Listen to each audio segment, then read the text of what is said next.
आज की क्लास से मोमेंट ऑफ इनर्शिया फिनिश होने के बाद अब हम स्टार्ट कर रहे हैं अपना रोटेशनल मैकेनिक्स। रोटेशनल मैकेनिक्स वाला पार्ट हम स्टार्ट करते हैं।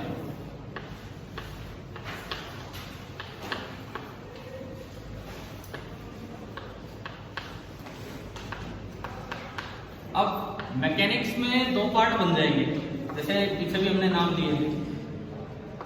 एक तो क्या बनेगा, काइनेमेटिक्स, और दूसरा क्या बनेगा आपका dynamics. Rotational kinematics and rotational dynamics. आपका जो अभी जो अगला टेस्ट है जब भी है, क्या उसमें रोटेशनल काइनेमेटिक्स तक का फॉलो हुआ आया था ना एक बार सिलेबस। डायनेमिक्स है नहीं, उसमें शायद रोटेशनल काइनेमेटिक्स तक का है, मोमेंट ऑफ इनर्शिया भी नहीं है, वो भी बाद में इस तरह का था। तो रोटेशनल काइनेमेटिक्स में नया काम बहुत कम है पढ़ाने को। मैं आपको रोटेशनल काइनेमेटिक्स करवा चुका हूं सर्कुलर काइनेमेटिक्स के दौरान। क्या हमने ऐसी चीजें पढ़ ली हैं?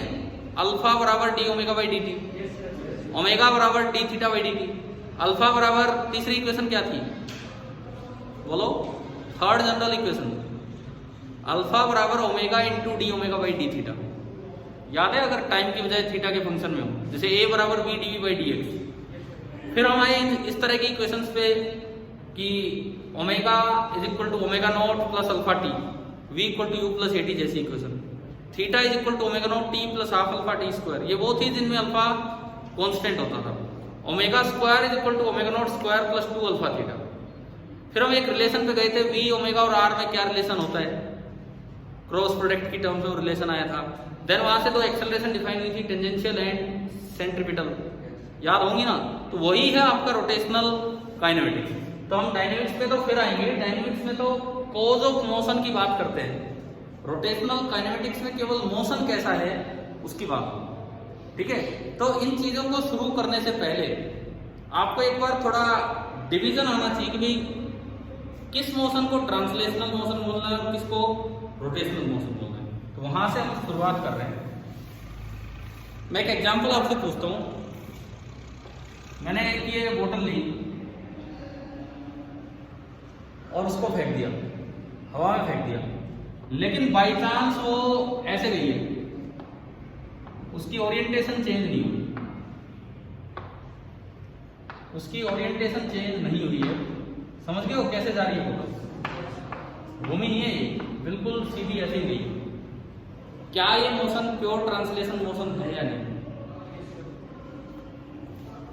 सवाल ये है मेरा, is this motion pure translational और नॉट? क्या ये मोशन प्योर ट्रांसलेशनल है कि नहीं है, बस ये सवाल है। मनीष आंसर दे रहे यस, और कोई बच्चा बोलो। प्योर ट्रांसलेशनल मोशन में क्या होता था? बैठे बैठे जवाब देना, खड़े नहीं होना। प्योर ट्रांसलेशनल मोशन में क्या होता था? कंडीशन क्या थी कि एक इंस्टेंट पे, प्योर ट्रांसलेशनल मोशन की कंडीशन ये थी कि एक इंस्टेंट पे हर पार्टिकल की वेलोसिटी क्या हो, सेम हो। कांस्टेंट तो तब होती जब कुछ लंबी दूरी तक हम देखें। एक इंस्टेंट पे सबकी वेलोसिटी क्या हो, बिल्कुल सेम हो। आप देखो इस समय ये घूम बिल्कुल नहीं रहा है, सीधा एक साइड जा रहा है। तो इसका ये पार्ट भी इधर जा रहा है, इसका ये पार्ट भी इधर जा रहा है, इसका ये पार्ट भी इधर जा रहा है, ये पार्ट भी इधर जा रहा है। तो क्या सबकी डायरेक्शन और सबका मैग्नीट्यूड सेम है कि नहीं? है ना। तो इसका मतलब ये जो मोशन होगा ये कैसा मोशन है, प्योर ट्रांसलेशनल। ध्यान रखना, ये मतलब अक्सर बच्चे इसको नो कर आते हैं, क्योंकि उन्हें लगता है कि ट्रांसलेशनल का तो मतलब है कि मोशन कैसा हो केवल और केवल, ट्रांसलेशनल का तो मतलब वो मान के चलते हैं कि मोशन कैसा हो, केवल स्ट्रेट लाइन मोशन। ना, ऐसा नहीं है। ट्रांसलेशनल मोशन की कंडीशन है कि एक इंस्टेंट पे उस ऑब्जेक्ट के हर पार्टिकल की वेलोसिटी क्या हो, बिल्कुल सेम। ठीक है। अब बात आती है, क्या ये रेक्टिलिनियर मोशन है? ट्रांसलेशनल मोशन है, इसका आंसर तो है यस। अब सवाल आता है कि क्या ये मोशन रेक्टिलिनियर है कि नहीं? ट्रांसलेशनल मोशन क्या होता है उसका मतलब आ गया समझ में? एक इंस्टेंट पे हर पार्टिकल की वेलोसिटी क्या हो, सेम। अब रेक्टिलिनियर का मतलब क्या होगा? स्ट्रेट लाइन पाथ जो होता है ना, सीधा जो चलेगा, वो होता है रेक्टिलिनियर मोशन। क्या ये रेक्टिलिनियर मोशन है? नहीं है। क्या ये पाथ स्ट्रेट लाइन बना है इसका? नहीं बना। तो ट्रांसलेशनल और रेक्टिलिनियर दो अलग अलग चीजें हैं। क्लियर है? इसको बोल देते हैं कर्वीलिनियर मोशन। कर्वीलिनियर। ट्रांसलेशनल है not rectilinear, not rectilinear but curvilinear. Translational की ये टाइप है कर्वीलिनियर मोशन। और इस मोशन में ज्यादा कोई फिजिक्स लगाने की जरूरत नहीं पड़ती। हम सारे मास को समेट के एक जगह रख देते हैं सेंटर मास पे और उसी तरह से पढ़ लेते हैं जैसे एक पार्टिकल को पढ़ते हैं। क्या समझ आ गया यहाँ पे? ठीक है। अब बात आती है, अगर मैं बोतल ऐसे तो जाती ही नहीं है, आप फेंकोगे क्या बोतल ऐसे ही जाएगी? नहीं जाएगी। उसकी ओरिएंटेशन चेंज होगी। आपने इसकी नेक को पकड़ा और घुमा दिया, फेंक दिया, तो असल में क्या होगा? असल में बार बार कभी ये ओरिएंटेशन ऐसे हो जाएगी, कभी ये ओरिएंटेशन ऐसे हो जाएगी, तो ये इस तरह का होगा। अब आप ये बताओ, क्या ये ट्रांसलेशनल की कैटेगरी में आता है, रोटेशनल की कैटेगरी? रोटेशनल। कैसे? आप देखोगे ये पार्टिकल इधर जा रहा है, ये पार्टिकल कुछ इधर भी होगा, कुछ इधर भी होगा, तभी तो घुमा होगा, सीधा हुआ होगा, ऊपर हुआ होगा। तो ये जो कैटेगरी है, यही मॉडल पहले दिखाया वो ट्रांसलेशनल कर्वीलिनियर मोशन था, लेकिन अब वो किस में आ गया? रोटेशन। परंतु एक पंखा घूमता है और एक ये बोतल घूम रही है, इसमें फर्क क्या है? क्या दोबारा बोलो? ये भी एक अपने एक्सिस के अबाउट ही रोटेट हो रही है। इसका एक एक्सिस होगा, उसके अबाउट घूमती जा रही है। बोतल का अपना एक एक्सिस होगा, उसके अबाउट ही घूम रही है। फर्क क्या है? फैन का जो एक्सिस है वो रेस्ट पे है। फैन का जो एक्सिस है, क्या ऐसा पंखा बना है क्या? कमरे में 4 लगा रखे, इसकी जगह 1 लगा दिया, वो एक्सिस भी घूमता जा रहा है और लोग एक से अभी बना नहीं है, हो सकता बन जाए, ऐसी कोई बड़ी बात नहीं है यार। टेक्नोलॉजिकली इंप्रूव होता ही रहता है। ये भी एक बड़ा अच्छा आइडिया है आपके दिमाग में। क्यों 4 लगा रखे हैं? एक ऐसा ही ले आओ जिसका एक्सिस घूमे। टेबल फैन देखा है? पुराने टेबल फैन, टेबल फैन जो ओरिजिनल होते थे वो देखे क्या? पहले क्या होता था, छत पे सोते थे अक्सर आधी बार, तो एक टेबल फैन लगा दिया था। अब फैमिली में 4 लोग हैं तो लड़ाई हो जाती है किसकी तरफ मुंह करे, तो फिर ऐसा टेबल फैन ला के देते थे घर वाले जो अपने आप घूमता रहता है। देखा है ना वो वाला टेबल फैन? हाँ, तो इस तरह का कुछ काम हो जाए।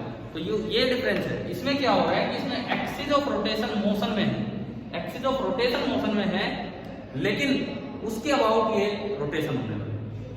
ठीक है, तो हमें पता लगा एक ट्रांसलेशनल मोशन होता है, एक रोटेशनल मोशन होता है। ट्रांसलेशनल मोशन में एक समय पे, एक इंस्टेंट पे उस रिजिड बॉडी के सारे पार्टिकल्स की स्पीड क्या होगी, वेलोसिटी क्या होगी? सेम।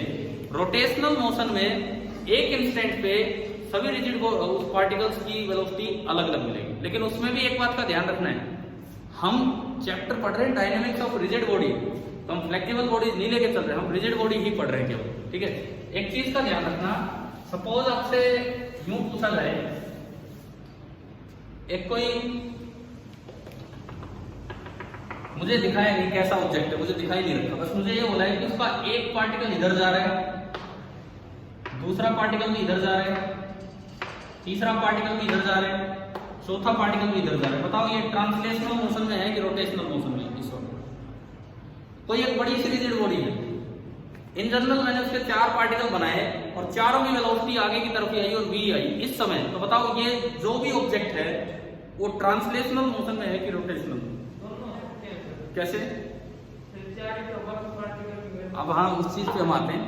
ये एक दिमाग में आती है चीज की, हो सकता है किसी और की अलग हो। मैं कहता हूँ 4 ही पार्टिकल उसमें, 4 ही पार्टिकल उस ऑब्जेक्ट में, उस रिजिड बॉडी में। अब बताओ ट्रांसलेशनल, समझ गए हो? ये जो मोशन है ये ट्रांसलेशनल है। इस वक्त ये ऑब्जेक्ट, हम ये नहीं कह रहे ये रेक्टिलिनियर है, हम ये बिल्कुल नहीं कह रहे रेक्टिलिनियर है। अगर फोर्स लग रहा होगा तो इसकी वेलोसिटी चेंज हो सकती है, जैसा वो अभी बोतल सीधी गई। कर्वीलिनियर हो सकता है, लेकिन है कैसा मोशन? ये ट्रांसलेशनल। समझ में आया?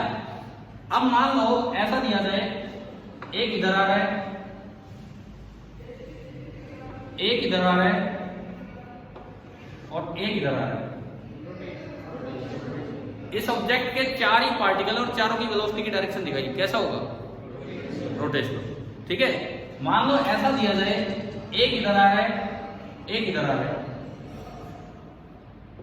एक इधर आ रहा है, एक इधर आ रहा है। ये कैसे है? रोटेशन भी नहीं हो सकता। रोटेशन अगर होगा तो क्या सेंस सेम नहीं होगी क्या रिवॉल्व करने की? समझ गए हो?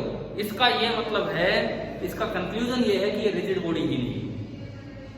अगर रिजिड बॉडी नहीं होगी, जैसे बोतल में कंचियां डाल दो, कंचे भर दो, फिर फेंक दो, तो कभी कंचे पास आ सकते, कभी दूर। रिजिड बॉडी को क्या हम डिफाइन कर चुके हैं पहले या नहीं? क्योंकि ये यूनिट जब स्टार्ट हुई, क्या उस समय डिफाइन किया था कि नहीं रिजिड बॉडी को? रिजिड बॉडी कंस्ट्रेंट भी बताया होगा कि दो पार्टिकल्स के बीच की दूरी हमेशा क्या रहेगी? फिक्स। जो पहले रही वही बाद में। तो अगर कभी ऐसी कोई स्टेट आ जाए, ऑप्शन दिए जाए, the motion is translational rectilinear, the motion is translational curvilinear, the motion is rotational, and चौथा option the body is not rigid, क्या आ जाएगा? The body is not. तो पहले ये बताओ कि आपको दो तरह के मोशन आइडेंटिफाई करने आ गए, ठीक है? अब एक नाम हम लेते आए होंगे शायद कभी यूज तो इस चैप्टर में होने, क्या ये शॉर्ट फॉर्म कभी यूज किए हमने या नहीं किए? नहीं किए। CTRM कुछ नहीं है, कोई ऐसी बहुत भारी जीके की टर्म नहीं है। Combined translational and rotational motion, motion combined translational and rotational motion. एक गाड़ी चलती है रोड पे, उसका टायर देखा आपने? गाड़ी को देखो, टायर को देखो आप, ठीक है? जब वो टायर कीचड़ में फंस जाता है तो क्या वो टायर आगे बढ़ता है? नहीं। लेकिन ड्राइवर एक्सेलरेटर दबा रहा है, रेस जिसको बोलते रेस दे रहा है, तो वो घूमता रहता है। वो कैसा मोशन है उस समय टायर का? Rotational, rotational. समझ गए हो? ओनली रोटेशनल हो रहे हैं। अगर मान लो कोई हार्ड ब्रेक्स लगाने पड़ जाए, सामने से कुछ आ गया, एकदम से गाड़ी के ब्रेक लगाए, गाड़ी रुक नहीं पाई, लेकिन टायर का रोटेशन रुक जाता है। देखा रोड पे निशान भी हो जाता है कई बार, समझ गए हो ना? वहां पे हार्ड ब्रेक्स आप लगा देते हो, हार्ड ब्रेक, इसको हम हिंदी भाषा में खड़े ब्रेक भी बोल देते हैं। खड़े ब्रेक लगा दिए, मतलब क्या? ड्राइवर खड़ा हो गया है तो क्या मतलब है? वो इतने हार्ड लगा दिए उसने कि आपने ट्रांसलेशन रोक दिया, ट्रांसलेशन ना सॉरी टायर का रोटेशन रोक दिया, लेकिन अभी भी ट्रांसलेशन रुक नहीं पाया है। तो उस वक्त टायर का मोशन कैसा होता है?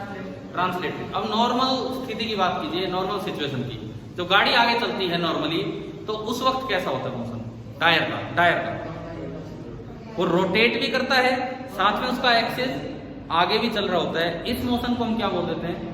Combined translational and rotational motion, ठीक है? अब एक बार, क्योंकि मैंने आज आपसे कहा था कि अपनी एनसीईआरटी बुक लेके आओ, एक बार खोलिए, अगर लेके आए हो, नहीं लाए हो तो कोई बात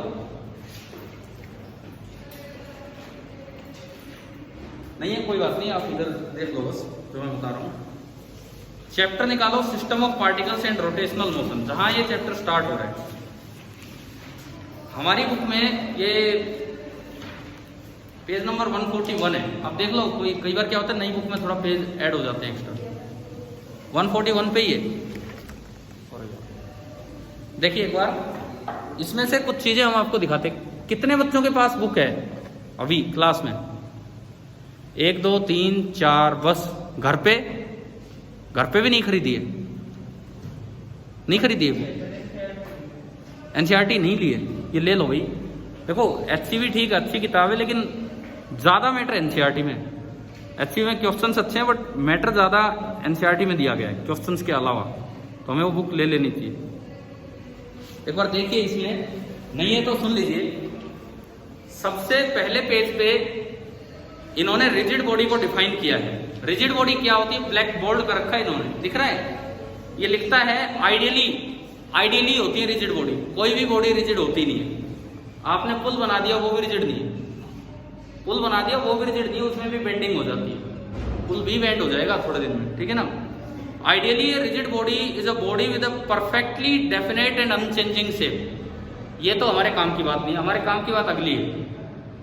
The distances between all the pairs of particles of such a body do not change. ये बात हमने यूज की है ना कभी? कैसे ये चीज कंस्ट्रेंट के तौर पे यूज हो सकती है?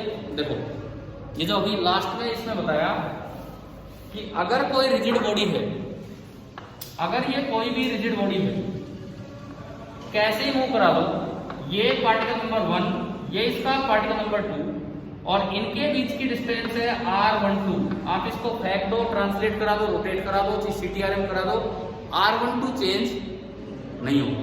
और इसका तरीका ये होता है, अगर इक्वेशन की तरह दिखाना चाहिए, मान लो 1 की वेलोसिटी इधर है v1 इस समय, और 2 की वेलोसिटी इधर है v2, और इस लाइन के साथ ये एंगल है θ1 और ये एंगल है θ2। तो रिजिड बॉडी कंस्ट्रेंट ये कहता है कि पार्टिकल 1 ना तो 2 पे अप्रोच कर सकता है, ना 2 से सेपरेट हो सकता है। तो जितनी इसकी वेलोसिटी अलोंग द लाइन 1 2 बनेगी उतनी उसकी बनेगी, यानी कि इक्वेशन हमारी बनेगी v1 cos θ1 is equal to v2 cos θ2। क्या हमने कंस्ट्रेंट न्यूटन लॉ से पहले पढ़े कंस्ट्रेंट मोशन? बताओ, याद हो तो 2-3 महीने पहले न्यूटन लॉ से पहले कंस्ट्रेंट मोशन याद क्यों नहीं आ रहा? फिर मैंने पढ़ाया किसको है, जिसमें पुली पढ़ाए थे, कॉन्टैक्ट कंस्ट्रेंट पढ़ाए थे, v पुली बराबर v1 प्लस v2/2, समझ गए हो? तो उसमें एक नया कंस्ट्रेंट आपका ऐड हो गया, रिजिड बॉडी कंस्ट्रेंट। अगर रिजिड बॉडी है तो केवल इस बात पे एक क्वेश्चन आ सकता है, इनमें 3 चीजें दे रखी हो, चौथी आपको बता है। समझ में आया? ये रिजिड बॉडी कंस्ट्रेंट है, तो इस बुक की पहली लाइन में मतलब हमें इसमें मिला। अच्छा, उसके बाद what kind of motion can a rigid body have? अगले पेज पे चलिए कि कैसा क्या मोशन होगा। हम एनसीईआरटी चैप्टर 7 पे हैं। देखो इधर, अब इसने प्योर ट्रांसलेशनल मोशन दिखाया कि एक वेज है, उसके ऊपर एक ब्लॉक स्लाइड करके आ रहा है। एक वेज है, उसके ऊपर एक ब्लॉक स्लाइड करके आ रहा है, तो ये मोशन कैसा है?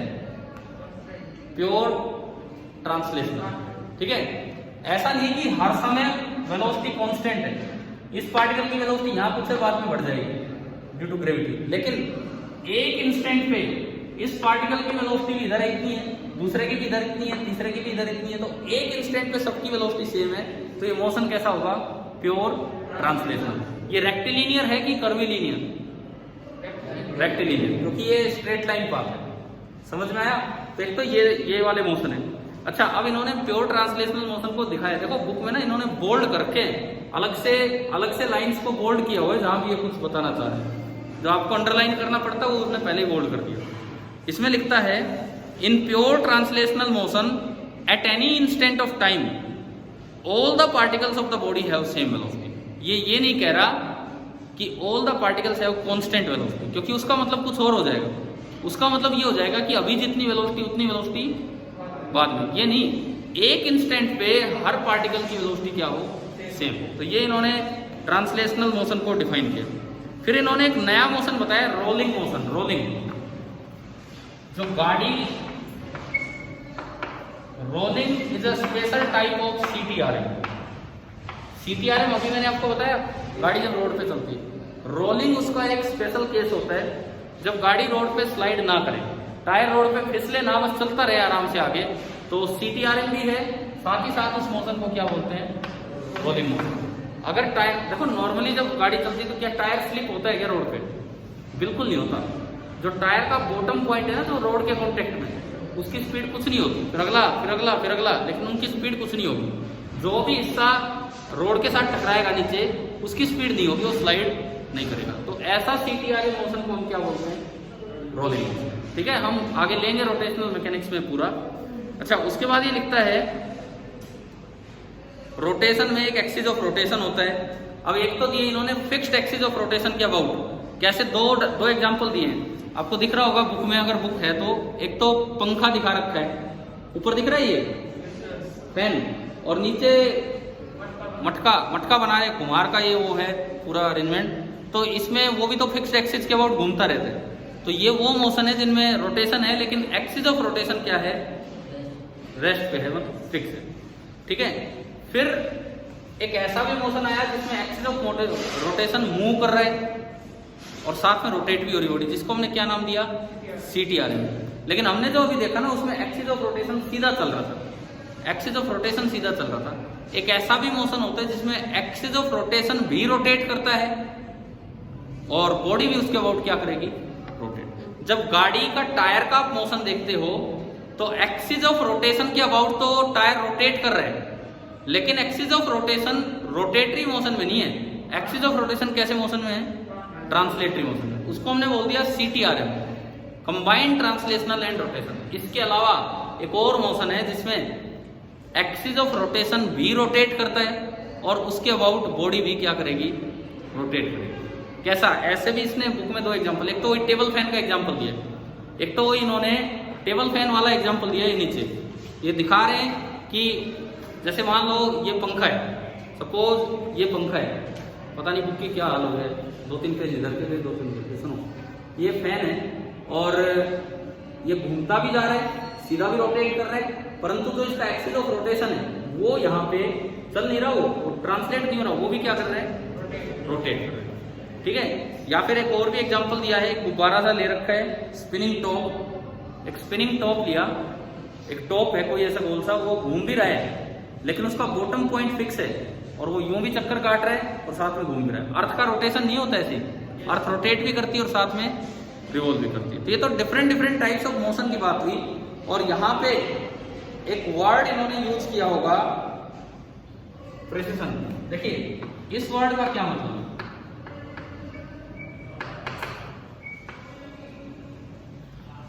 क्या ऐसा वर्ड हमने एरर के टाइम पढ़ा है? एरर के टाइम कहां पे, एक्यूरेसी के साथ पढ़ा है। उसका क्या मतलब था, उस प्रिसिशन का, प्रिसाइज मेजरमेंट का क्या मतलब था? एक्यूरेसी और प्रिसिशन में डिफरेंस क्या था, वो जब वहां पढ़ते थे उसमें पढ़ाया है। देखो हमने पढ़ाया तो है आपको, एक्यूरेसी और प्रिसिशन में जो डिफरेंस आपने पढ़ा वो क्या था। पहली बात तो ये कि वो जो वर्ड था उसकी स्पेलिंग ये होगी और ये वर्ड अलग है। इसका प्रिसाइज मेजरमेंट का मतलब था कि आपने तो वैल्यू मेजर की, वो ट्रू वैल्यू के कितने समीप आई है, कितने पास आई है। आपने जी की वैल्यू मेजर की, एक्सेलरेशन ड्यू टू ग्रेविटी, एक इंस्ट्रूमेंट से आ रही है 9.9, एक दूसरा एक्सपेरिमेंटर है वो दे रहा है 10, तो कौन सा ज्यादा प्रिसाइज मेजरमेंट है? 9.9। समझ गए हो ना, ये होता था। लेकिन इस वर्ड का क्या मतलब है, ये मोशन से रिलेटेड वर्ड है। ये एक्यूरेसी और मेजरमेंट से रिलेटेड वर्ड नहीं, मोशन से रिलेटेड वर्ड है। जो अभी हमने लास्ट में जो मोशन लिया है ना, जिसमें एक बॉडी एक एक्सिस के अबाउट रोटेट करती है, साथ में एक्सिस खुद रोटेट कर रहा है, उस एक्सिस के रोटेशन को क्या बोलते हैं? प्रिसिशन। एक रोटेटिंग बॉडी का एक्सिस अगर खुद रोटेट करे तो उसको बोलते हैं प्रिसिशन। समझ में आया वर्ड? ठीक है। इन्होंने यहाँ पे डिफाइन किया है, the movement of the axis of the top around the vertical. ये इसमें एक एग्जांपल दिया है कि जो मूवमेंट ऑफ द एक्सिस होगा उसे बोलते हैं precision, not the point of contact of the top with the ground is fixed. ठीक है भाई, ये कुछ टाइप्स ऑफ मोशन है जिसमें वर्ड आपका आया, ये याद रखना। इसका मतलब है कि the axis of rotation is itself rotating. Word आ गया समझ में? एक बार अगले पेज पे देख लो, ये बोतल वाला एग्जांपल इसने दिया है। बोतल वाला एग्जांपल, पहले बोतल बिल्कुल सीधी गई बिना घूमे, पहले बोतल बिल्कुल सीधी गई, तो वो तो मोशन कैसे, किस कैटेगरी में काउंट होगा? Translational, pure translational. लिखा भी है the motion of a rigid body which is pure translational, लिखा है ना बुक इसके नीचे। और दूसरा, आपने उसको बोतल को इस तरह फेंक दिया कि वो घूमती हुई भी जा रही है, तो सर मैंने बंद नहीं करवाई।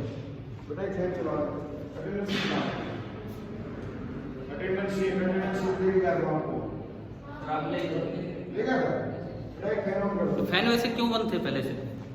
कम से कम 2 बंद कर रखे हैं।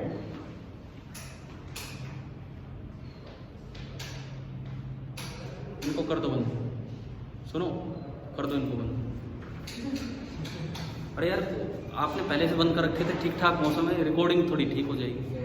ठीक है, नहीं तो फैन में भी कर रहे हैं हम तो रिकॉर्ड, बट थोड़ा सा फिर इनकी आवाज़ ज़्यादा आ जाती है। मैं बंद नहीं करवाता अगर ये पहले से बंद ना होते तो। अच्छा अब इसमें सुनो, और दूसरा मोशन दिया है जो एक कॉम्बिनेशन है जिसमें बोतल को इस तरह से फेंका गया। तो इसका मतलब लास्ट में लाइन इसकी पढ़ता हूँ, जो ये लास्ट में बोल्ड कर रखा है इसने, the motion of a rigid body which is not pivoted और फिक्स्ड इन सम वे। अगर कोई भी रिजिड बॉडी को आपने कहीं से बांध नहीं रखा है, कहीं फिक्स नहीं कर रखा है, तो वो मोशन या तो प्योर ट्रांसलेशन होगा या फिर कॉम्बिनेशन होगा ट्रांसलेशन और रोटेशन का। कोई भी रिजिड बॉडी बिना बंधे प्योर रोटेशन नहीं कर पाती। ठीक है, या तो ट्रांसलेशनल मोशन ही होगा या फिर कॉम्बिनेशन होगा। उसके बाद ये लिखता है the motion of a rigid body which is pivoted और fixed in some way is rotation. Rotation तभी होगा जब रिजिड बॉडी का कोई एक पॉइंट आपने क्या कर रखा हो, फिक्स कर रखा हो, कील लगा रखी हो, बांध रखा हो, तो जाके होगा। तो ये बताओ टाइप्स ऑफ मोशन क्या ढंग से क्लियर हो गए? ट्रांसलेशनल दो तरह के हमने पढ़े, रेक्टिलिनियर और कर्विलिनियर। रोटेशन एक्सिस फिक्स हो, कोई पॉइंट फिक्स हो तो रोटेशन हो सकता है। अगर कोई पॉइंट फिक्स नहीं किया तो रिजिड बॉडी का मोशन प्योर रोटेशन भी नहीं होगा, वो या तो प्योर ट्रांसलेशन होगा या फिर combination of rotation and translation. और अगर एक्सिस ऑफ रोटेशन खुद रोटेट कर रहा हो तो प्रिसिजन, इसको ना वर्ड दिया हमने प्रिसिजन। ठीक है, बोतल वाला एग्जांपल समझ आ ही गया होगा हमें क्या है क्या नहीं। अब एक बार आगे बढ़ने से पहले मैं आपको ये बता देता हूँ, इस बुक में जो अगला टॉपिक है, एनसीईआरटी टेक्स्ट बुक में जो अगला टॉपिक है वो है सेंटर ऑफ मास। क्या हम सेंटर ऑफ मास पूरा पढ़ चुके हैं इस यूनिट में? ठीक है, अगला टॉपिक इसका सेंटर ऑफ मास ही चल रहा है, आप इसके सोल्ड एग्जांपल देख सकते हैं। उससे अगला टॉपिक है motion of centre of mass, वो भी हम पूरा कवर कर चुके हैं। Linear momentum of A system of particle, वो भी पूरा कवर हो गया। उसके बाद देखो यहाँ क्या आता है, उसके बाद आपकी बुक में आया होगा vector product of two vectors, यानी कि क्रॉस प्रोडक्ट। क्या वेक्टर्स के समय हमने पढ़ लिया ये? अगर आप में से कुछ बच्चे थे उस समय जब मैंने डॉट प्रोडक्ट और क्रॉस प्रोडक्ट पढ़ाया, एनसीईआरटी बुक क्या करती है, क्रॉस प्रोडक्ट पहली बार यहाँ पढ़ाती है, क्योंकि यहाँ जाके क्रॉस प्रोडक्ट का यूज होता है, इससे पहले क्रॉस प्रोडक्ट का यूज नहीं होता है। तो हमारा ये भी टॉपिक पूरा हो चुका है, वेक्टर प्रोडक्ट क्रॉस प्रोडक्ट वाला। इसके बाद आता है angular velocity and it's relation with linear velocity. ये जो टॉपिक है, ये वाला जो टॉपिक है मैं आपको सर्कुलर में करवा चुका हूँ। कौन सा टॉपिक है ये मैं आपको बताऊं। कभी ऐसा फॉर्मूला आया था, v vector is equal to omega vector cross r vector. समझ में आ रहा है क्या? ये रोटेशनल काइनेमेटिक्स से चल रही है, तो मैं आपको बता रहा हूँ पूरा कहाँ क्या है। देखो ये जो अगला टॉपिक है angular velocity and relation with linear velocity, जिसको हमने पीछे पढ़ा था पूरा डायरेक्शन मैग्नीट्यूड के साथ, और इससे जो मैग्नीट्यूड निकलता है तो v बराबर ओमेगा r आ जाता है। डायरेक्शन वाइज पूरा ये फॉर्मूला था, और इसी को डिफरेंशिएट करके दो टर्म आई थी। आपको याद है क्रॉस प्रोडक्ट को कैसे डिफरेंशिएट करते हैं? दो ब्रैकेट लिख लो, ऑर्डर मत चेंज करो, एक बार एक को डिफरेंशिएट कर दो और एक बार दूसरे को। याद है क्या? ये ऑर्डर चेंज नहीं करना, पहले में भी ओमेगा क्रॉस r, अगली ब्रैकेट में भी ओमेगा क्रॉस r, बीच में प्लस। एक बार कर लो D omega by D T और एक में कर लो D R by D T. उससे एक टर्म तो बन गई थी सेंट्रीपिटल एक्सेलरेशन और एक बन गई थी टेंजेंशियल एक्सेलरेशन। याद है ये चीजें? तो ये वो वाला टॉपिक है वी ओमेगा क्रॉस r। और इसी से अगला इन्होंने निकाला एंगुलर एक्सेलरेशन अल्फा, ये भी हमने डिफाइन किया D omega by D T. तो भाई आप इसके बाद तो टॉर्क आ गया, वहां से तो रोटेशनल डायनेमिक्स स्टार्ट हो गया, वहां से तो स्टार्ट हो जाएगी रोटेशनल डायनेमिक्स। लेकिन मैं अगर यहाँ तक की बात करूं तो यहाँ तक जितना भी पार्ट है ना एनसीईआरटी पेज नंबर 154 तक, ये बाकी बच्चे खरीदेंगे कि नहीं खरीदेंगे ये किताब? अरे खरीद लेनी है, आजकल में ही खरीद लेनी है वो। ऐसा नहीं है यार, कभी सोचो। तो कह रहा हूँ जेई एडवांस में इसकी एडिशनल एक्सरसाइज आप देखना उठा के, एडिशनल एक्सरसाइज कितनी अच्छी दी हुई है। जेई एडवांस में डायरेक्ट क्वेश्चन आ जाते हैं इनसे, ठीक है। एचसी वर्मा से ज्यादा मैटर है इसमें, वहाँ क्वेश्चन अच्छे हैं एचसी वर्मा में, लेकिन थ्योरेटिकली मैटर यहाँ ज्यादा है। तो मैं ये बुक और वो बुक दोनों फॉलो कर दी करती, ठीक है, खरीदना। और जो मैंने बोला है, अब ये वर्ड ना आपको कहीं मिलेगा ही नहीं पढ़ने को, और किसी एग्जाम में पूछ लिया जाए यहीं पे समझ में आता है क्या है क्या है, ठीक है। तो पेज नंबर 154 तक अपनी रीडिंग करना। अब मैं आता हूँ रोटेशनल काइनेमेटिक्स के क्वेश्चंस पे, पहले एनसीईआरटी से फिर एचसीबी से। आज की जो क्लास है हमारी, हम प्योरली रोटेशनल काइनेमेटिक्स पे ले रहे हैं। कुछ चीजों को मैं प्रूव नहीं करवा रहा हूँ, जो पीछे करवा चुका हूँ, ठीक है। अब मैं क्वेश्चंस पे आता हूँ। तो रोटेशनल काइनेमेटिक्स पे अगर मैं इसकी एक्सरसाइज में चलूँ,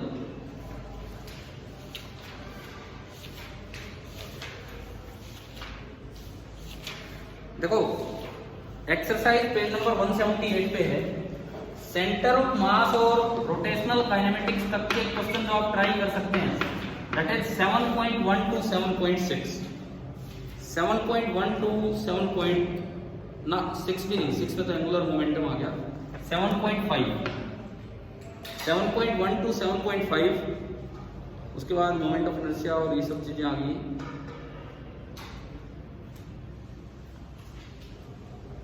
सेंटर ऑफ मास चल रहे, एडिशनल एक्सरसाइज,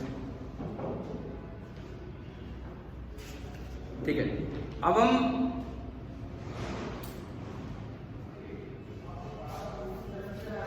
अब हम आते हैं अपने HC वर्मा बुक में, जहाँ ये चैप्टर है रोटेशन, और वहाँ से कुछ क्वेश्चन देंगे। आज इतना टाइम है कुछ आप कर सकते हैं। ये तो है ना सभी के पास ये वाली बुक, तो यहाँ नहीं तो घर पे, यहाँ की बात नहीं है। इसमें अगर कोई बच्चा लेके आया है कोई बात नहीं, रोटेशन वाला चैप्टर निकालो, रोटेशनल मैकेनिक्स, चैप्टर 10th है रोटेशनल मैकेनिक्स। अब इस रोटेशनल मैकेनिक्स में HCV से जो रोटेशनल काइनेमेटिक्स के क्वेश्चंस हैं, मैं एक बार चीजों को इकट्ठा करूं तो रोटेशनल काइनेमेटिक्स के फॉर्मूले क्या क्या हैं। रोटेशनल काइनेमेटिक्स के जो बेसिक फॉर्मूले हैं, सबसे पहले तो आपको ये डिफाइन करने आने चाहिए थीटा, ओमेगा और अल्फा। आप देखना यार, वीडियो लेक्चर देख लेना पुराने सर्कुलर मोशन के, अपनी कॉपी में बनाए तो वो देखना। हमने एक सीक्वेंस में पहले थीटा डिफाइन किया होगा, एंगुलर डिस्प्लेसमेंट, फिर ओमेगा, फिर अल्फा। आपको याद दिलाऊं थोड़ा सा, ये बड़ा अजीब सा वो था कि कोई चीज छोटी है तो वेक्टर है, बड़ी है तो स्केलर होगी। किसी चीज की एवरेज वैल्यू स्केलर है, इंस्टेंटेनियस वैल्यू वेक्टर है। नहीं याद आ रहा है? ऐसा कुछ पढ़ा था इसमें, तो ये देखना होगा, ठीक है। और इसमें रिलेशन, और इसमें रिलेशन, जो 3 रिलेशन हम पढ़ते थे। पहला relation omega is equal to D theta by D. दूसरा alpha is equal to D omega by D. और तीसरा अल्फा इज इक्वल टू, वो तो कोई बात नहीं, छोड़ो, वो इतने काम का नहीं, वो हो जाएगा उनसे। D square theta by D square, इसको पुट करेंगे। तीसरा रिलेशन था omega into D omega by D. एक तो ये काम आता है। उसके बाद अगली चीज, इफ अल्फा इज कांस्टेंट, अगर अल्फा कांस्टेंट है तो 4 रिलेशन हम याद रखते थे। Omega is equal to omega initial plus alpha T, V equal to U plus AT की तरह। दूसरा theta is equal to omega initial T plus half alpha T square. तीसरा omega square omega initial square plus 2 into alpha into theta. And चौथा theta is equal to omega final plus omega initial divided by 2। क्या ये याद है ये वाला भी, जिसमें हमें अल्फा नहीं पता लेकिन अल्फा कांस्टेंट है तो डायरेक्ट रिलेशन है, S is equal to U plus B by 2 into T, है ना। 4 हम ये याद रखते हैं। इसके अलावा वी ओमेगा और आर में वेक्टर फॉर्म में क्या रिलेशन था, अभी पढ़ा, अभी लिखा था मैंने बोर्ड में, बताओ। वी इक्वल टू, मैं ओमेगा आर नहीं पूछ रहा हूं, मैं क्रॉस प्रोडक्ट वाला रिलेशन पूछ रहा हूं। ओमेगा क्रॉस आर होगा कि आर क्रॉस ओमेगा होगा? अगर भूल जाए तो कैसे चेक करें? कई बार ऐसा होता है यार, ध्यान नहीं रहता। मान लो तो आपको कभी ये चेक करना हो कि रिलेशन क्या बनेगा। देखिए, आप कोई भी एक मोशन लीजिए, सपोज ये यूज आ रहा है तो इस वक्त वेलोसिटी ऊपर, इस वक्त टेंजेंशियल पीछे दिख रहे हैं। यहाँ से रेडियस वेक्टर इसका ये बनेगा सेंटर से इधर, और जिस तरह घूम रहा है ओमेगा बाहर है, जिस तरह घूम रहा है ओमेगा बाहर की तरफ है, ओमेगा जो है वो बाहर है। एक बार तो ओमेगा क्रॉस आर करके देखो और एक बार आर क्रॉस ओमेगा, बी की तरफ कौन सा आ रहा है? ओमेगा बाहर आर आगे, तो ओमेगा क्रॉस आर ऊपर जा रहा है, और आर क्रॉस ओमेगा करेंगे तो नीचे आएगा, और वेलोसिटी है किधर? ऊपर। तो हमारा फॉर्मूला क्या बनेगा? ओमेगा क्रॉस, ठीक है। अगर स्केलर मीन्स मैग्नीट्यूड फॉर्म में लिखना हो ये बनता है ओमेगा इंटू आर, ठीक है। यहाँ पे मैंने रेडियस ऑफ कर्वेचर निकालने भी सिखाए थे आपको, टेंजेंशियल एक्सेलरेशन, सेंटीमीटर, उन सब के साथ। पीछे हो चुका है काम रोटेशनल काइनेमेटिक्स का। चौथी बात, अगर मैं इसको डिफरेंशिएट कर दूं विद रिस्पेक्ट टू टाइम तो टोटल एक्सेलरेशन आएगी। अब जब इसको डिफरेंशिएट करेंगे तो 2 ब्रैकेट बनेंगे। First bracket D omega by D T cross R, D omega by D T होता है alpha cross R, plus second bracket omega H और D R by D T, आपको याद हो तो हमने पीछे पढ़ाया हुआ है वी, ओमेगा क्रॉस वी। इनमें से एक टर्म होती है टेंजेंशियल एक्सेलरेशन और एक टर्म होती है रेडियल या सेंटीमीटल एक्सेलरेशन, और इनके फॉर्मूले पीछे पढ़े हुए हैं। टेंजेंशियल एक्सेलरेशन या तो अल्फा इंटू आर या dv by D t, simple dv by D t, ठीक है।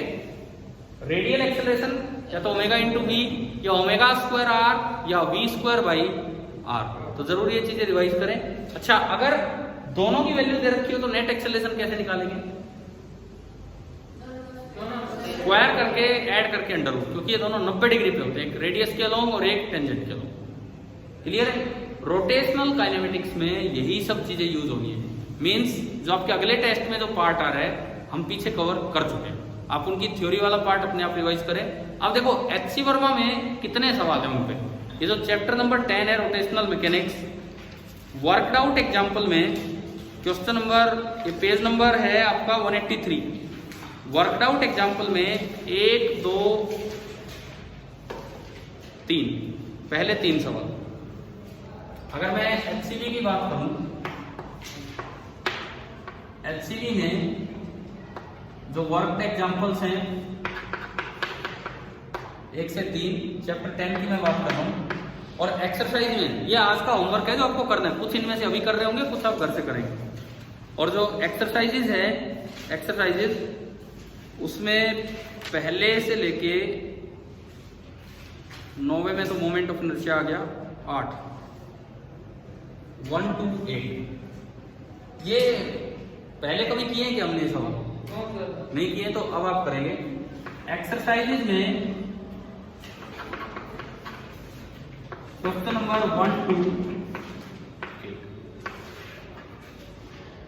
ये हमारा काम होगा आज के लिए, ठीक है। 1-2 सवाल अभी करते हैं, बाकी आप घर से करेंगे। सोल्ड एग्जाम्पल तो देख लेंगे खुद ही करने हैं, लेकिन यूं नहीं कि आंसर ही देख लिया है या सोल्यूशन देख लिया, ठीक है। अभी इन 8 में से कोई सवाल लेते हैं। देखो हम पहले ही क्वेश्चन से स्टार्ट कर रहे हैं। एचसी वर्मा एक्सरसाइज जो है इस चैप्टर की, पहला सवाल सुनो। बुक नहीं है आपके पास, कोई बात नहीं, आप सुन लीजिए, मैं बोल रहा हूं। पेज नंबर 195 पे एक question, a wheel is making revolution. अब इनमें ना कई टर्म आती है, आरपीएम, आरपीएस, इनका क्या मतलब होता है? आरपीएम रिवॉल्यूशन पर मिनट, उसको एसआई यूनिट में कैसे बदलें? एक रिवॉल्यूशन में कितना रेडियन? 2 pi radian. और 1 मिनट में कितने सेकंड? 60। तो अगर कहीं 1 आरपीएम आए, 1 आरपीएम, तो इसका मतलब आपको लेना है 2 पाई बाई 60 से आप मल्टीप्लाई कर दो, रेडियन पर सेकंड आएगा। और एक आरपीएस आए तो आरपीएस मतलब रिवॉल्यूशन पर सेकंड। तो अगर एक आरपीएस आ गया तो उसको कितने से मल्टीप्लाई करें? ओनली 2 पाई, तो रेडियन पर सेकंड में कन्वर्ट हो जाएगा, ठीक है। अब ये सवाल सुनो, पहला जो क्वेश्चन है हमारा, a wheel is making revolution about its axis with uniform angular acceleration. पहली लाइन में ये पता लग गया कि अल्फा क्या है? कांस्टेंट। तो मतलब हमारा ध्यान जाना चाहिए इस पे, समझ रहे हो? पहली लाइन में ये पता लग रहा है अल्फा कांस्टेंट है, तो हमारा ध्यान इस चीज पे जाना चाहिए। अच्छा, उसके बाद सुने, स्टार्टिंग फ्रॉम रेस्ट, ये क्या दे दिया? ओमेगा इनिशियल कितना? 0। Starting from rest it reaches 100 revolution पर सेकेंड इन 4 सेकेंड। देखो क्या क्या दिया आपको इस पहले सवाल में, अगर हम देखें ओमेगा इनिशियल कितना दे दिया? 0। और ये बोला है कि 4 सेकंड में वो 100 रिवॉल्यूशन पर सेकंड पे पहुंच गया। तो ये 100 रिवॉल्यूशन पर सेकंड क्या है? ओमेगा है, थीटा है, अल्फा है? मैं कहता हूं 100 रिवॉल्यूशन पर सेकंड दे दिया, किसकी यूनिट है ना? थीटा तो खाली रिवॉल्यूशन में हो गया, रेडियन में। रिवॉल्यूशन पर सेकंड किसकी यूनिट है? अभी तो बताया मैंने, ओमेगा की। मैंने अभी बताया, अगर आरपीएम में दे रखा हो तो उसको रेडियन पर सेकंड में, तो आरपीएस में दे रखा है तो रेडियन पर सेकंड। तो ये किसकी यूनिट है? ये ओमेगा की। दोबारा सुनिए, अभी कहता है starting from rest it reaches 100 revolution पर सेकंड इन 4 सेकंड। 4 सेकंड में इट रीचेज 100 रिवॉल्यूशन पर सेकंड, मतलब ये क्या दे दिया 4 सेकंड बाद? ओमेगा। समझ गए हो? लेकिन रिवॉल्यूशन पर सेकंड दे रखा है, आरपीएस दे रखा है, तो इसको किससे मल्टीप्लाई करें? 2 पाई। मतलब आपको ना ओमेगा दे दिया, और ओमेगा आपको इन्होंने दिया 100, तो हम लिखेंगे 100 इंटू 2 पाई। समझ में आ रहा है? 100 into 2 pi in 4 second. Find the angular acceleration. First part में तो पूछा है एंगुलर एक्सेलरेशन बताओ, कौन सी इक्वेशन लगाएंगे? टाइम भी दे रखा है 4 सेकंड, हाँ टाइम भी दे रखा है 4 सेकंड, ओमेगा इनिशियल 0 दे रखा है, ओमेगा फाइनल उसमें कन्वर्ट करके लिखना है, ध्यान रखना जरूर, कन्वर्ट करना है 2 पाई से मल्टीप्लाई करके। और केवल अल्फा पूछा है, तो ये क्या है, ये फर्स्ट इक्वेशन से काम चल जाएगा। करोगे आप घर से, इनको यूं मत छोड़ देना कि हो जाएंगे, फिर एग्जाम में कैलकुलेशन ही नहीं होती। अगर आप कैलकुलेशन की प्रैक्टिस नहीं करोगे तो फिर एग्जाम में कॉन्सेप्ट आते आते आप कैलकुलेट नहीं कर पाओगे। क्या आप कोई भी एक्सरसाइज करते हो, जैसे एचसी वर्मा सोल्व करते हो या कुछ भी करते हो, कैलकुलेटर लेके बैठते हो क्या सर? बिल्कुल आदत मत बनाना, बिल्कुल नहीं। कई बार क्या होता है, बच्चा कर लिए 100 सवाल, कैलकुलेटर ले लेके वो एग्जाम में एक भी नहीं हो पा रहा है, कॉन्सेप्ट आता है पर सोल्व करने का मन नहीं कर रहा है, ये दिक्कत हो जाएगी। अप्रोक्सीमेट करके ना कैलकुलेट कर लिया करो। अच्छा, एक और चीज इसमें पूछी है, find the angle rotated during these 4 second. अब एंगल कहां से निकालें?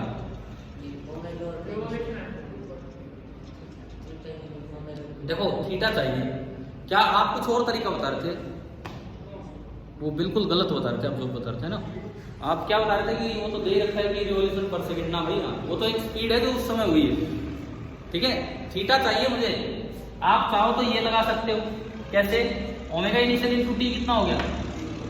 0। और क्या अल्फा आपने अभी निकाल लिया यहाँ से, और टी 4 सेकेंड, पर ये नहीं लगानी चाहिए। कारण बताता हूँ क्या है। ऐसे सवाल में क्या होता है, बाई चांस अगर आपने अल्फा में कैलकुलेशन मिस्टेक कर दी तो क्या दूसरा भी गलत हो जाएगा कि नहीं? ठीक है, कोशिश किया करो कि जो गिवन चीजें हैं उनसे ही दूसरी चीज आ जाए तो ज्यादा बेटर है, कहीं हमारी मिस्टेक आगे प्रोपेगेट ना हो जाए।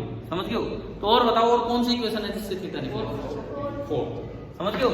ओमेगा फाइनल दे रखा है, ओमेगा इनिशियल 0 है, डिवाइड बाई 2 और टाइम दे रखा है 4 सेकेंड। आ गया पहला सवाल। दूसरा सवाल घर पे किताब है, जाके पढ़ना, अभी मैं बता रहा हूँ आपको, ठीक है। अब ऑनलाइन जब वैसे क्लास होती थी तो उसमें ये बेनिफिट होता था, मैं बोलता था लो ये किताब देख लो, तो आप घर पे ही तो थे, फिर भी यार आपने अभी तक एनसीईआरटी नहीं खरीदी, तो अब ये ध्यान रखें, रोटेशन से आगे आगे, रोटेशन और रोटेशन से आगे आगे जितने चैप्टर्स चलेंगे, जैसा चैप्टर एचसी वर्मा में है, रोटेशन के बाद की मैं बात कर रहा हूँ, जैसा चैप्टर एचसी वर्मा में है उससे बेटर चैप्टर आपका एनसीईआरटी बुक में दे रखो। अगले चैप्टर्स भी ऐसे ही हैं रोटेशन के बाद, वो थ्योरेटिकली बहुत स्ट्रॉन्ग होने चाहिए, आप उनमें तब जाके बात करेंगे, ठीक है ना। बिना थ्योरी के उनके न्यूमेरिकल सोल्व नहीं होने। अभी तक चल रही थी मैकेनिक्स, यहाँ लगभग मैकेनिक्स खत्म होने वाली है, उसके बाद अलग तरह की फिजिक्स चलेगी, तो ये बुक जल्द से जल्द खरीदें एनसीईआरटी वाली, ठीक है। दूसरा सवाल सुने, बस आप सुनिए और बताइए क्या दे रखा है। A wheel rotating with uniform angular acceleration. एक चीज तो हमें मिल गई, अल्फा 0 नहीं, कांस्टेंट, मतलब यही यूज होने, ठीक है ना, यही यूज होने। Covers 50 revolution, covers 50 revolution in first 5 second. अब ये 5 सेकेंड तो टाइम दे दिया, ये 50 रिवॉल्यूशन ये क्या दे दिया? ओमेगा दे दिया, थीटा दे दिया, अल्फा दे दिया, क्या दे दिया? ये चीजें ही तो पहचानी हमें। इन्होंने लिखा कि इट कवर्स 50 रिवॉल्यूशंस, बस थीटा दे दिया। एक रिवॉल्यूशन में कितना रेडियन? 2 पाई। तो 50 रिवॉल्यूशन में कितना? 100 पाई। यानी कि हमारे दिमाग में एक बार में आना चाहिए कि इन्होंने थीटा दे दिया और थीटा जो है वो 100 पाई होगा। समझ गए हो? टाइम दे दिया, थीटा दे दिया। अगर मैं इस सवाल की बात करूं, थीटा भी गिवन है, टाइम भी गिवन है, 2 चीजें हमें दे दी गई। उसके बाद सुनिए, उसके बाद ये लिखता है find the angular acceleration and the angular velocity at the end of 5 second.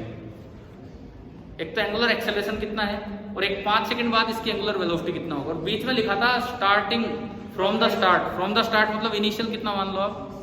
0। तो अब देखो, इनिशियल दे दिया 0, ओमेगा इनिशियल दे दिया 0, टाइम दे दिया, थीटा दे दिया जो आप 2 पाई से मल्टीप्लाई करेंगे। 3 चीजें दे दी और 2 चीजें पूछी हैं, एक तो अल्फा और एक ओमेगा फाइनल। पहले तो एक बताओ, इन तीनों का यूज करके अल्फा कौन सी इक्वेशन से निकलेगा? सेकंड। थीटा पता है, ओमेगा इनिशियल 0 खत्म, हाफ अल्फा टी, ये इक्वेशन पहचाननी आनी चाहिए। अल्फा निकल जाएगा यहाँ से, और फिर अल्फा आने के बाद ओमेगा फाइनल कहां से निकलेगा? फर्स्ट भाई, ओमेगा फाइनल 5 सेकंड बाद, ओमेगा इनिशियल 0, अल्फा हम निकाल ही चुके हैं और इनटू टाइम करेंगे ना ये ट्राई। देखो अभी मैं सारे नहीं करवा रहा हूँ, जस्ट मैं आपको बता रहा हूँ कि किस किस तरह के। तीसरा भी अगर इसी तरह का है तो नहीं ले रहे हैं, बिल्कुल ऐसा ही है। थर्ड भी इसी पे है, कांस्टेंट अल्फा वाले पे। फोर्थ भी ऐसा ही है, फिफ्थ भी ऐसा ही है, सिक्स्थ पे हम आते हैं। पहले 5 सवाल यूनिफॉर्म एंगुलर एक्सेलरेशन टाइप के हैं, काफी करेंगे। ठीक है। अच्छा, अगर किसी क्वेश्चन में, पता नहीं इनमें कहीं है कि नहीं, यूं दिया हो, किसी सवाल में यूं दिया हो कि ओमेगा इनिशियल था 50 रेडियन पर सेकेंड क्लॉकवाइज और 5 सेकंड बाद उसका ओमेगा तो इतना ही है 50 रेडियन पर सेकेंड पर एंटी क्लॉकवाइज हो गया, ठीक है। किसी क्वेश्चन में ऐसे दिया हो कि स्टार्टिंग में इनिशियल ओमेगा था 50 radian per second clockwise, 5 second बाद वो 50 है लेकिन एंटी क्लॉकवाइज है। अब जब आप वैल्यू पुट करेंगे, हाँ, तो एक डायरेक्शन को पॉजिटिव मान लो उन्होंने एंगुलर एक्सेलरेशन, अब देखो ओमेगा इनिशियल है क्लॉकवाइज इस तरह से 50 और ओमेगा 5 सेकंड बाद हो गया -50, तो बताओ अल्फा क्लॉकवाइज है कि एंटी क्लॉकवाइज? ये ओमेगा इनिशियल है क्लॉकवाइज और ये ओमेगा फाइनल है अल्फा एंटी क्लॉकवाइज, क्योंकि ये कैसा है, इसको अपोज ही तो कर रहे हो आप, इसको अपोज करके तो उधर पहुंचोगे, पहले रुका होगा और फिर उधर। ये ऐसा काम है जैसे वेलोसिटी आगे हो, एक्सेलरेशन पीछे हो, तो पहले वो रुकेगा और फिर पीछे आएगा।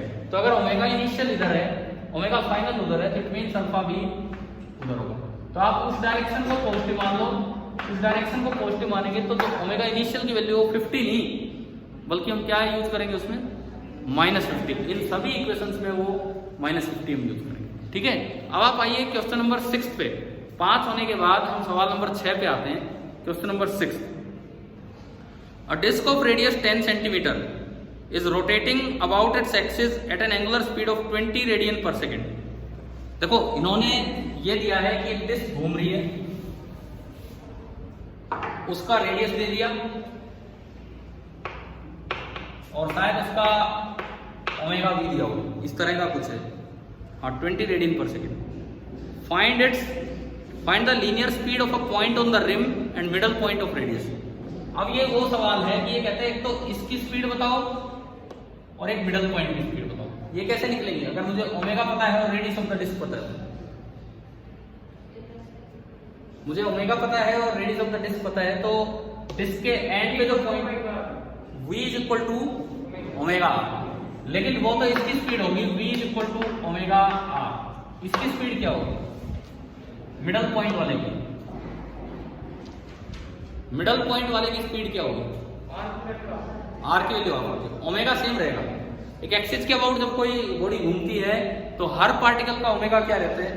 सेम रहता है, लेकिन r अलग अलग होने से v क्या हो जाएगा? अलग अलग हो जाएगा, ठीक है ना। तो ये जो बनेगा ना, ये v, यहाँ पे v डैश, वो उसका हाफ हो जाएगा। कर लोगे इस तरह का यही। और 7th और 8th ये भी आप देखना, भी अपने अकॉर्डिंग करना। मैंने 8 तक ही आपको करने के लिए सवाल दिए हैं, ठीक है। तो आज कुछ काम दिए एनसीईआरटी से दिए, वो सेंटर ऑफ मास को भी इंक्लूड करते हैं। 5 ही सवाल थे शायद, इसके कुछ सोल्ड एग्जाम्पल हैं और कुछ ये पार्ट। अब देखो 2 मिनट वैसे आप बात सुनिए, अपने मैटर को कंसाइज रखो। मैं आपको एक बड़ा क्लियर बात बताऊं कि दिक्कत क्या आती है बाद में। आप पढ़ लेते हो, अभी तो एक दिन पढ़ गए, अगले दिन पढ़ गए, पता नहीं कितना मैटर हो जाता है, आपको रिवीजन करते ही नहीं हो, कुछ पता ही नहीं लगता है। कंसाइज किस तरह से रखो, बहुत ज़्यादा बुक्स ट्राई मत कीजिए, बहुत ज़्यादा बुक्स ट्राई मत कीजिए। मैं कहता हूँ अभी अपने आप को फोकस कीजिए 2 बुक्स पे, एनसीईआरटी एंड एचसीवी। अभी तक हम वैसे मिले नहीं थे, बस फ़ोन पे क्लासेस चलती थी, तो मैं आपको एनसीईआरटी बस बोलता था कि भाई कर लो अपने आप, लेकिन अब रोटेशन से देखो। आपको अगर इनकी कॉपी बनानी पड़े ना, एक्सरसाइज की, सोल्ड एग्जाम्पल की, मैं नहीं कह रहा बहुत साफ सुथरा किताब ही छापनी हमें ना, लेकिन आपके लिए तो हो कि आपने क्या प्रैक्टिस की है क्या नहीं की, ठीक है। तो अपनी एक कॉपी सी बना लो जिसमें आपके सॉल्यूशन हो, किस तरह से आप ट्राई कर रहे हो, ठीक है। एनसीईआरटी प्लस एचसी वर्मा, तीसरी बुक पे मत जाओ। और मैं कहता हूँ कोई कहे कि अभी मत जाओ, बाद में कर लेंगे, कोई ज़रूरत नहीं है अभी। बाद में क्या करना है, तीसरे नंबर पे बजाय कि किसी और किताब के, बस एक ही बुक लास्ट में उठाएंगे। कौन सी? जिसमें प्रीवियस ईयर जेईई क्वेश्चंस हो, समझ गए हो। और किसी बुक से प्रैक्टिस करने की जरूरत नहीं है, बहुत ज़्यादा मैटर हो जाएगा। आप एक बार ना एक चैप्टर तो ढंग से करके